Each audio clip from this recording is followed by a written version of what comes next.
Meanwhile, Plateau State Governor Simon Lalong has, in company of heads of security operatives in the state, visited the Yelwan Zamgan Community, where over 33 locals were attacked and murdered a few days ago.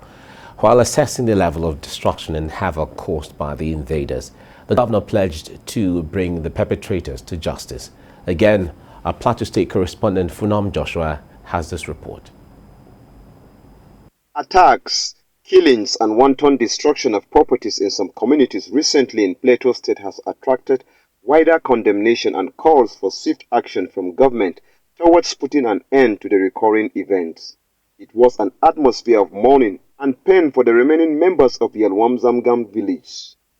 They all gathered here to bid farewell to their loved ones who were killed by suspected Hada militiamen during a midnight invasion on the community. A mass burial has been conducted for the remaining 16 persons killed amidst tears and regrets. Governor Simon Lalong, together with heads of security operatives in the state, visited the village just after the mass burial to commiserate with the locals as well as to see for himself the damage and destruction brought upon the community by the perpetrators.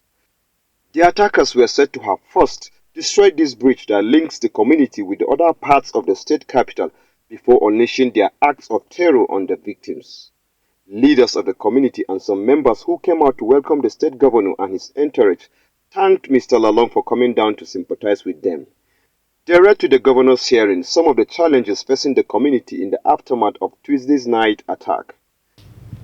We need a police station to be sited here so that to curtail some of the security challenges.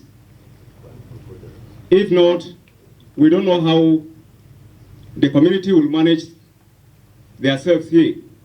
I want to inform the governor that from Babale, Kunga, and Yelwa here, there are only 5 policemen. An outpost in Kunga has only 2 policemen, and in Babale, they have only 3 policemen. Before this incident, because it is a wooden and iron bridge, when the people wanted to do the attack here, they removed the woods, and so that vehicles could not cross the bridge to this place. And that was what gave them ample time to do what they wanted to do.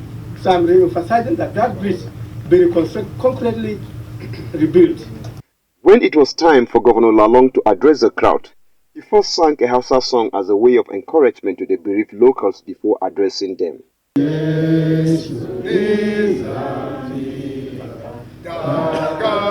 Those who did it, if they think they want to finish you, they are already uplifting the Anabuta. Amen.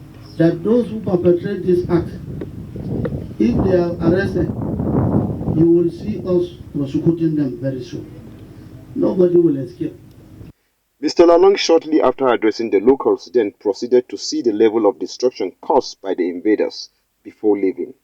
Locals from Yelwan Zamgan Community want Governor Simon Lalong to make sure that those arrested in connection to these dastardly acts and found guilty are brought to book without any further delayance.